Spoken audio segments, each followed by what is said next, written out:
It's 23rd of August, 2021, third video in a row here. I went by the county elections office to drop off my ballot. I did a video last night with a few things, peculiar things about the ballot.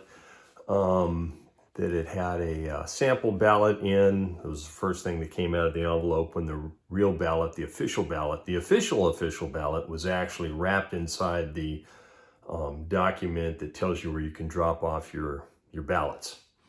So I go to the county office. There's some women sitting out at a tent. There's a ballot box there with the lock and the chain on it. I said, okay, this is where I'm going to go. And they had elections vests on. So I figured they're somewhat official. Anyways, got into a conversation with these ladies. One of them was a little more vocal than the other. Went on and talked about a number of different things and how confusing it can be for people. She actually told me that she had heard from a number of people that it was confusing to them why there was the sample ballot in with the official ballot. And she mentioned that she's seen it before where people have been confused by that. And we went over some of the other particulars, like there's no pull tab on the ballot, and other people have brought that up. So people pay attention. You would think the county elections office would pay attention to what we, the voters, bring to their attention.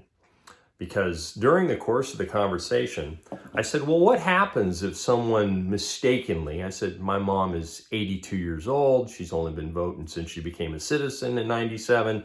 And she might have voted a couple of times in that time frame. So, you know, she's told me herself she gets confused from time to time. So, you know, I make sure that she takes care of her ballot if she's going to vote, or my brother will do it. And so they said that, you know, people will make mistakes and that'll happen. They'll send back or they'll send in their sample ballot. Some people will actually send their sample ballot and then send their official ballot. So it gets even more convoluted because you're sending, and someone's paying for postage. And last I checked this, it's stamped on there that no postage necessary if mailed within, you know, such and such.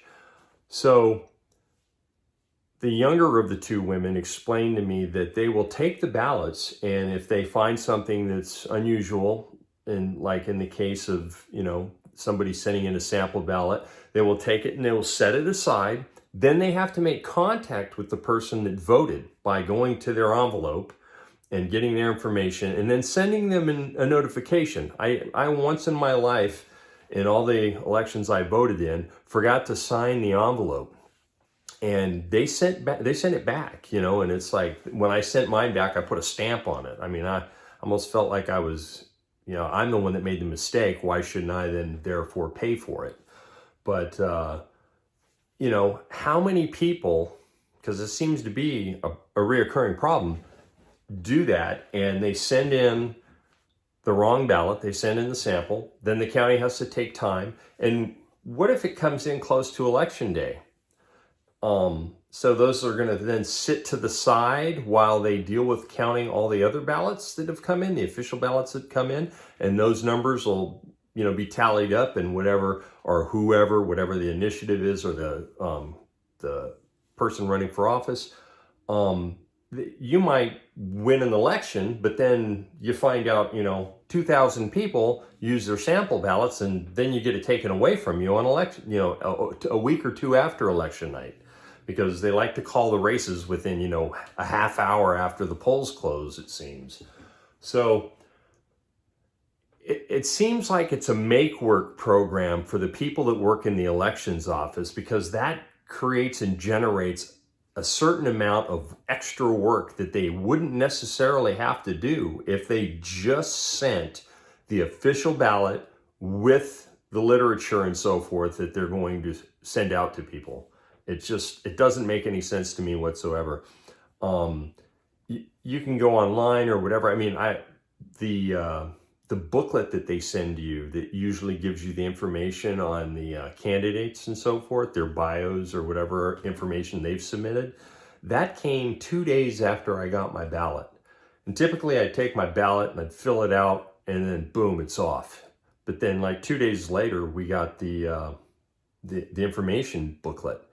So it's like, isn't that kind of backwards? Because then in the envelope with the ballot and the sample ballot, there was a little paper in there suggesting who the Libertarians support, or the American Party, or whatever party it was, and who they supported in the election. I go, is that like, I mean, somebody's putting in a suggestion as to who to vote for? What, you don't know yourself?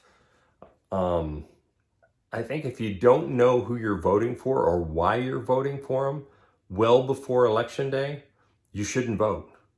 But that's another story, because everyone gets a vote, and it doesn't matter if you're the weakest link on the chain, you still get to vote. The retarded kids over at the place in Pacific Grove, actually, if they're over 18, they can vote. Someone votes for them, but do they know what and who they're voting for? No, they can, but they can still vote.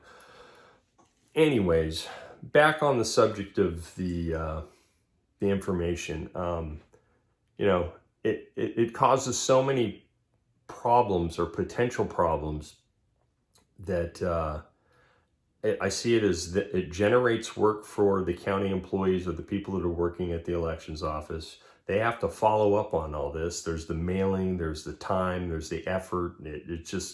It's convoluted. It's just, I don't get it. So anyways, that's my update. Gone too long on this already. If I hear anything else, I'll let you know. Peace out.